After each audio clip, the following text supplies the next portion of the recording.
Hey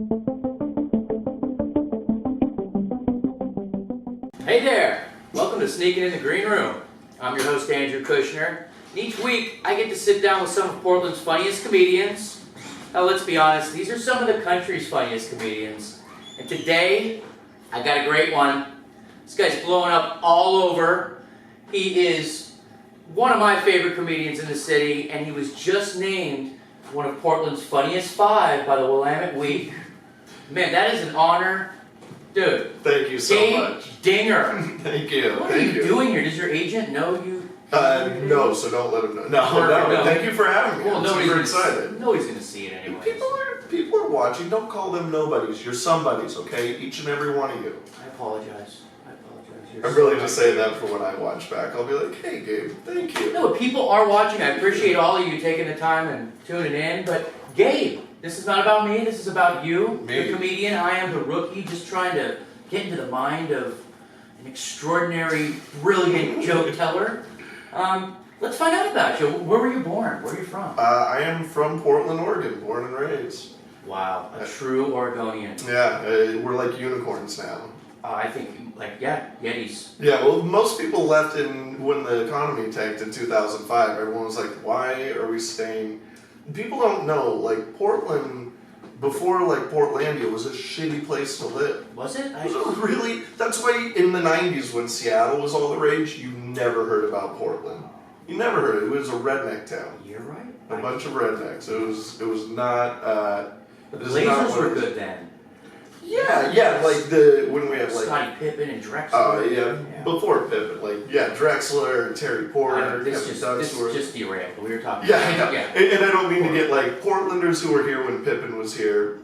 Yeah. I don't want to besmirch but yeah, I was told that downtown, like the Chinatown area, used to just be full of like punk houses and drug dealers and beautiful things. Yeah, it was. We had a lot of skinheads in Portland in the 90s. Oh, they're out in Troutdale. Yeah, they're still in the outliers. Yeah, absolutely. Vancouver, or actually like East Vancouver, where my brother lives. But you know what I think, what hipsters found out to their benefit, the best way to get rid of Nazi fascism isn't fighting it, it's just creating art walks.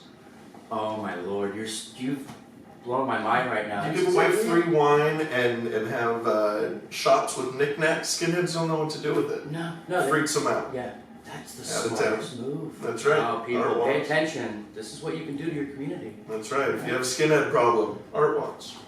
Man. So, okay, growing up in Oregon, Portland, you said it was shitty. How was your life? Did you have to deal with getting beaten up a lot? Not really, no. And I should say, like, it was shitty in comparison to what it is now. Okay. You look at Portland now, and the roads get fixed, and there are buildings that look nice. Like, it was just a very dated city in the 90s. It definitely was very working class, blue collar. A lot of gravel driveways, if you know what I'm saying. Yeah, a lot of money has moved here since then. It has. Was the Nike facility always there? That's probably... Oh man, when the first pair of Jordans came out, there were lines around the block. It was amazing. Man, I actually had... Well, they weren't Air Jordans, they were the Sky Jordan. Yeah, I was like a size 2 or something. I had Sky Jordans too, and I got made fun of mercilessly at school, so I stopped wearing them. But looking back now, they have a way better design than the first Air Jordan. Yeah. I don't remember what they look like, but now you're going to get... They're the same, but just black. Like, the Air Jordans were like white and then... Okay. So they just reversed the colors. But it was... I thought it was a nice shoe looking back now. I love those shoes. They're great shoes. Yeah, those were the days, man. You're kind of in my age group, we're 80s, early 90s. I like to think of like our age group as we were too young to be Generation X, but we're a little too old to be millennials. We're like that cusp, like exactly. The younger siblings of like the 60s generation, we're that generation. I'll take that. Me too. I think it would be kind of depressing to be part of Generation X right now. Like, I think Generation X is starting to hit that point where it's just like, oh shit, there's no turning back. Turning back. We're adults now. Oh man, that's scary. It is scary. It's really scary to think about. So, what part of Portland did you grow up in? I grew up in the deep southeast. Deep southeast. 122nd in division. Oh man, that's a good place. Yeah, it's now one of the scariest places in Portland. Yeah, I think every time I drive through, it's like Grand Theft Auto. And don't take this personally. I grew up in Hollywood, California. I mean, that is a pretty shithole. It wasn't like that when I was growing up. It was the suburbs back then. But yeah, just with with more money coming into town and neighborhoods. Before new seasons came in, and Yeah, did their damage. before gentrification. Yes. Then it just really changed, and my old neighborhood looks nothing like it did. There used to be putt golf courses, and now it's just like broken into cars. So it's kind of sad in that sense, but the city as a whole, I think, is so much better now. Keep on moving here. Don't listen to anyone else. The more of you that come in, the more they fix stuff. Please keep coming. Yeah, as he said, it says this, there's 6 feet of water in the street outside as we're flooding here in Portland. But hey. But if you moved here, they would fix that. If we get like 100 more people, they will unflood the roads immediately. This happened in the town I grew up in, Glendale, California. It was, very calm, and then we started to become a business. The city started to throw in parking meters, and the police department started giving tons of tickets and setting up all kinds of road things to give more fines, and all of a sudden we had a huge, beautiful police department. And our fire department, we were driving around in these Corvette police cars. Sure. It was great for the city, but yeah, all of a sudden, there were no minorities around, they all got pushed out. Yeah, I mean, it's really amazing, Portland, because I would have never imagined as a kid, this being a place where people would move to as like a scene. Like it always seemed like a town that you move from, as opposed to move to. But I love it. It's beautiful out here, and I get why people want to live here. It's why I've lived here for so long. It's a gem. It is a complete gem. When I first moved here, I would tell my friends every day, you can't believe it. This place, clean air, nice people, just amazing. You can drink tap water. But then I took that drive down Division to about 181st, and I saw a tweaker take a poop between 2 parked cars. And Right. I knew I'd spoken a little too soon, but I mean, at the same time, I grew up in Hollywood. It was much worse. Well, Oregon as a state is much different than Portland as a city. Totally different. It's this little bubble. Yeah, and those skinheads that lived out here, they're still here. They're just surrounding us now. So I've been to Burns, Oregon. I don't know. That drive was interesting. Yeah, anything. You just get right outside of Portland, and it gets. It is, and I love those people too. We love everyone. I don't have time for any hatred. No, I don't hate them. I just no. don't need to go there. I don't need any skinheads. I'll go to Bend. I love Bend. Eugene. Bend is beautiful. Bend and Eugene. Yeah, a lot of potheads and hippies there. Yeah, I feel safe. They're okay. So, were you always into comedy, or did you watch any stand-up growing up, or? Yeah, I mean, I watched it. It wasn't like it wasn't like a high schooler, gonna be a stand-up comedian someday. I always liked comedy. I always preferred comedy movies, as a genre, comedy TV shows. So I always liked to laugh, but I never, it's one of those things that it's like, how do you do that? Exactly. So I never thought of it as a real thing until I saw stand-up for the first time, and they mentioned that they had an open mic, and so I was like, at a local institution, bar or something.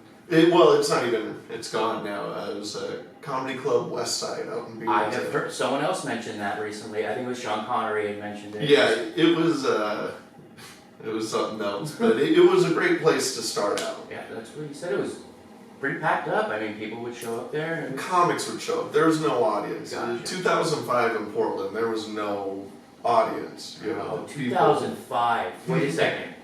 Let me do the math. 10 years? 10 Are you years. on your 11th year now? Going February 13th, the day before Valentine's Day will be.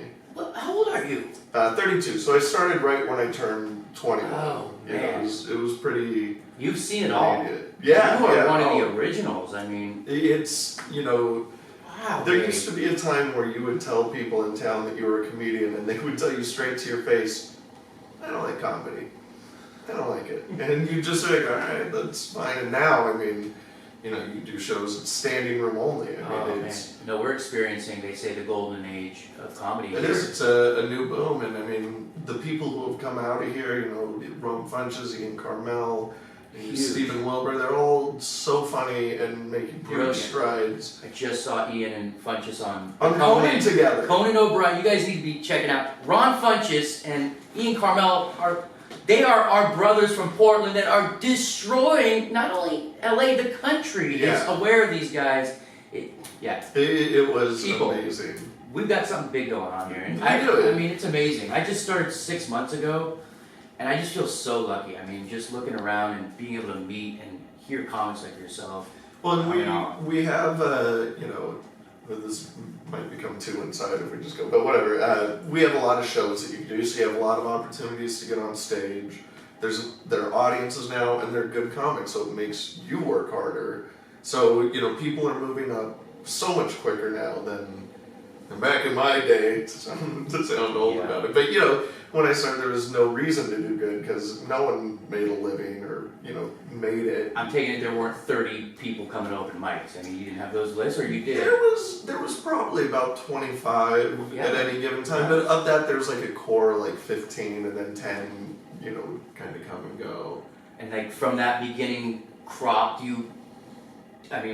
was Ron there and Ian there? I was before Ron came, so it was actually really weird. And this will be very inside. Very few people probably get these names, but Richard Bain moved to town, who's now in LA. Then 6 months later, I started.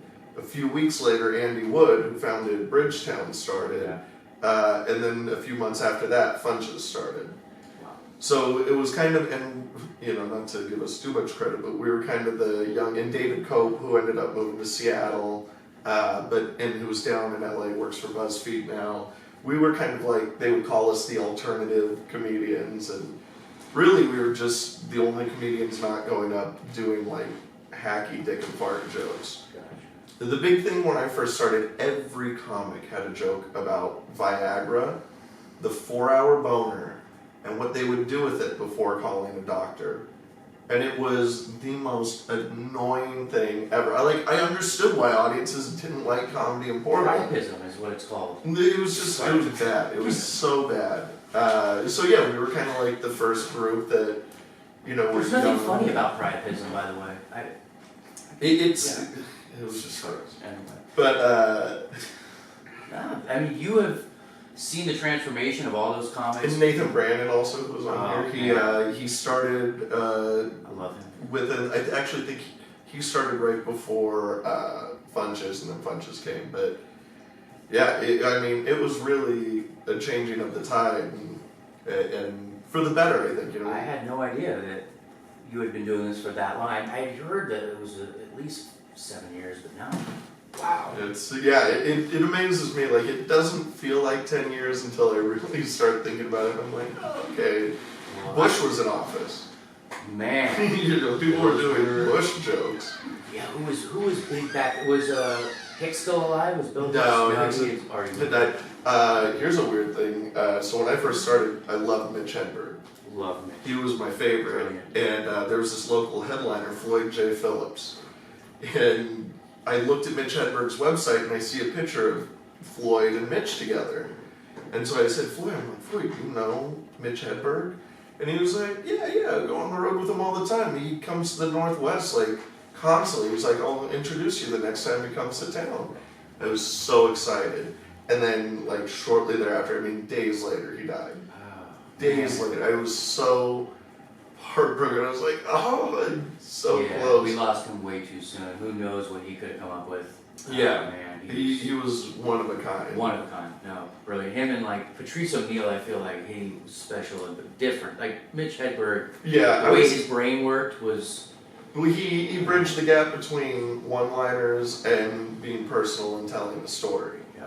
You know, a lot of one-liner comics are just wordplay and puns, whereas Mitch Hedberg, you learned about him, and he would tell small stories, but through one-liners. He really was, as far as, like, a writer, one of the best stand-up writers, I think, we've ever seen.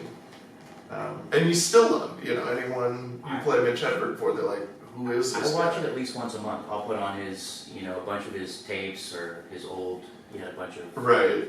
CDs I think that came out. The very first comedy club that ever booked me as like a feature act wasn't in Portland. It was a Funny Bone that used to be in Boise, Idaho. I've heard of that. And it was an amazing place, and it was the first place that also headlined Mitch Hedberg. They were really big on nurturing like young comics, and after he passed away, they had this. It was a really beautiful shrine that they I'm made. a little emotional right now. It was really sweet. And unfortunately, the club's gone now, and so is the shrine. But it was just. There's a few Funny Bones. I mean, it's. Yeah. So the Funny Bones during the 80s comedy boom, spread throughout the country. Yeah. Then when that boom died, they split up into two companies, the East Coast and the West Coast. And the West Coast one, right around when I was starting, wanted to expand into Reno and Shreveport, Louisiana, and it did not work. Yeah, Shreveport. Huh? Yeah, it ended up, they ended up going under, and they were pumping money from the Boise club to keep the other, so it all ended up tanking, which was a shame. I mean, it was one of the best clubs, and they booked me for 2 weeks at a time, so the pay was worth going out to Boise. And You're getting me just. yeah, they had a comedy condo. They don't do condos all anymore. the great things always go away when I'm. But it was around. I'm also saying it with a fond remembrance.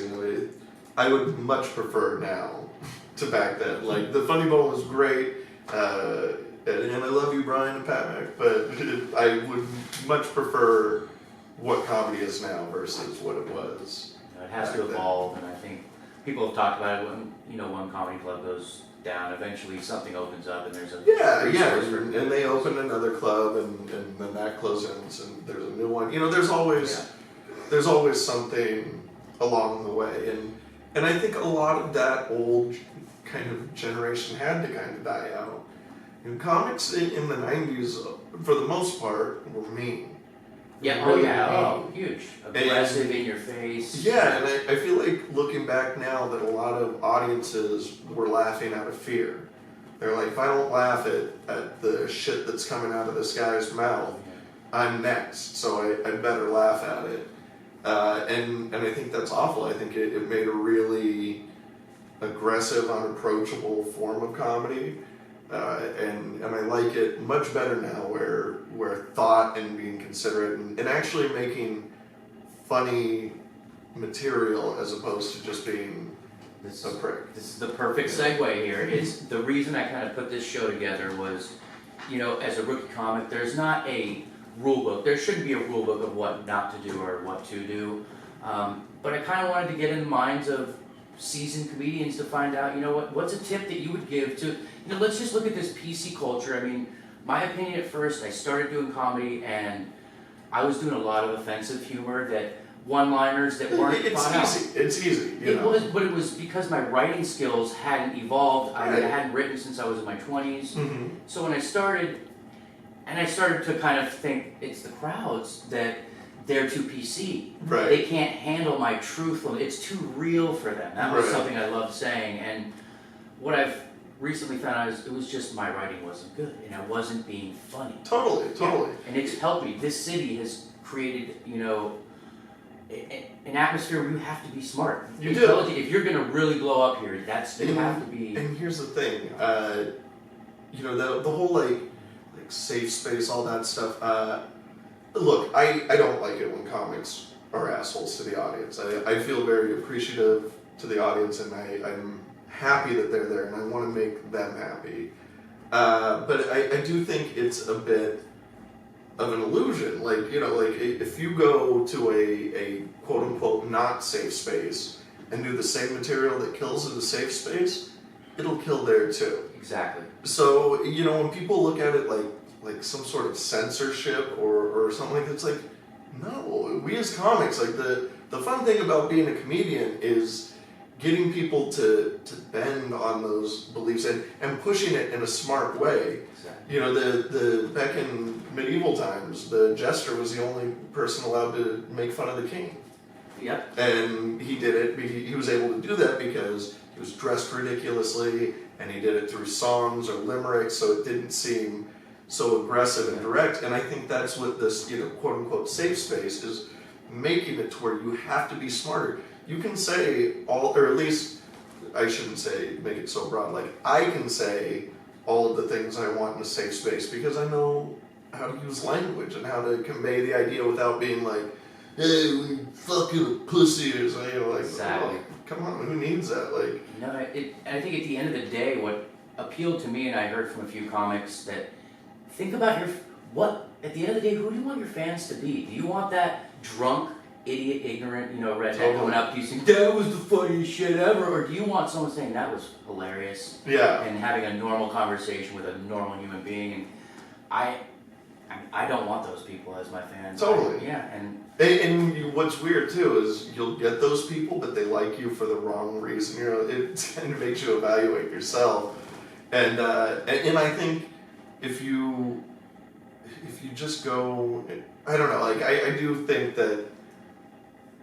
that's the idea of comedy not hurting people's feelings is the better way of going about it. I agree. Some people disagree and they like, assholes, but go to their show and see how funny it is. It's not old. What I've, thought of is, I've heard also is, you want to try and, say something that is on the edge, but like you said, bend it in a way that's funny and that you can even make a person who's, been a victim of something you're talking about or laugh at it and, right. and respect, the place you're coming from and Totally. The angle you're trying to make. I think the problem at the end of the day is a lot of us younger comics have this ego where we refuse to say, maybe it's us. Right. Maybe my writing sucks. Maybe my material sucks. When you're first starting, everyone goes dirty when they first start. It's easy. It's especially like when I was 21, most of my jokes were about masturbating because at 21, that's your truth. Yeah. That's just all you had. And you're trying to learn to be honest to an audience. And when you're a young guy, masturbating is something that you're ashamed of. So it is like it's a trap, and you have to be unnecessarily cocky when you first start comedy because you are going to bomb a lot. Oh yeah. And it takes a lot of nerve to have a bad set and say, you know what, I'm going to do this again tomorrow. I'm going to do it the next day. I mean, there is a mindset where you just kind of, the first 6 months, you're just kind of like a head down walking forward. And then once you realize, like, okay, I can make myself come back after bombing, now let's look around and see what I can do to make it better. Totally. No, I feel like it's, I don't want to make a comparison to a Tom Cruise movie, but The Last Samurai, like I felt like my first few months I was just getting beaten up and bruised and battered, and I go home and say, what am I doing? Right. But it built up this confidence in me now where it's like, I can handle any room, they can hate me and I'll be alright. You learn there are worse things on earth than bombing. It's of terrible things, it's not that bad. It doesn't really hurt that much, especially if you look at why and you take something from it and you're like, oh, okay. I always compared it to when I started doing comedy, like I'd been in a dark room and someone just flicked the lights on. So, at first you can't see anything, you're just trying to keep your eyes open, and then you learn to keep your eyes open but you can't really see, and then you start seeing like shapes form, and that's about as far as I can just barely see, but I think eventually your eyes get used to it. Look at Steve Martin, like when he hosted the Saturday Night Live 40th anniversary. Amazing. That guy understands comedy. To him the room is clear. His eyes have adjusted, and he can go and completely be funny anyway. Yeah, and do anything, talk about any subject and make it funny. And and he's bombed, in ways that we couldn't even imagine. He's had sets where he's upset after he's in an arena of 20,000 people. Yeah. And that's what each one of the bombs, bombing in front of 6 people at the Boiler Room may not seem like it's something, but learning how to do it there will help someday when you bomb in front of 600 people at a corporate event or something, or it's all relative and it's all things to take. But as far as advice for a new comic, because I think you just gave like a ton of advice. Yeah, I think we're good. No, there's no specific, but what you just said I think is perfect. I mean, the end of the day, it's you, and you have to decide who you want to be. And also, like, instead of like the blaming the room, what I've gotten to, what I do now, like when I walk into a room and I see there's like 6 people at an open mic, it's like a boxing analogy I like to use. It's like when you're a boxer, your goal is to knock out your opponent. That's it. The dream scenario, you go out 1 punch, knocked out. Yeah. But that's not. You don't practice boxing by knocking things out, right? You sit at a punching bag. If you try to knock out a punching bag, all you're going to do is hurt your hand. Smart. You will never knock out a punching bag. So if you can recognize, like, this is the gym. This is not a show. I'm not trying to knock this out. What I'm trying to work on is this jab that that I keep forgetting, or this hook that Exactly. and so then instead of being like, oh, that sucked, I bombed, I didn't get a laugh, you start taking reward and like, hey, I remember that tag that I keep, and then it becomes this thing it becomes a good thing instead of just being like, oh, I bombed, stupid, I shouldn't have came out. Dude, I don't even know what happened here. We're already at like the end of the show. This goes by so fast. I love talking about comedy. Oh man, you're amazing. I can't wait to see what happens with your career and just watching you, and I'm proud of you. I think all of the comics in Portland are impressed, and well, they better be. Yeah. No, I'm impressed. I mean, seriously, the crop of comics you guys have coming up now are strong and funny. So I feel like when I do leave this town, not like I'm gonna kill myself, but I think it'll be in really good hands. Like I think the city is on its way to maintaining being one of the best comedy cities in America. Gabe Dinger, where can the people find you if they want to watch some Gabe Dinger videos? Where do they go? Just Google Gabe Dinger. I'm the only one. Yeah, Gabe Dinger, Twitter, Facebook, YouTube. Any big shows coming up? Let's say end of December, January, anything in there? If you're in Tacoma, I'll be at the Tacoma Comedy Club in February. I don't know the exact dates. They'll go on the site. They'll find you. Yeah. Go to my website, GabeDinger.com. There we go. Gabe, dude, you're amazing. Thank you so much. Oh, it's been my pleasure. Have a great rest of your life. I will try. Folks, this has been another great episode of Sneaking in the Green Room. Thanks for tuning in. Thank you.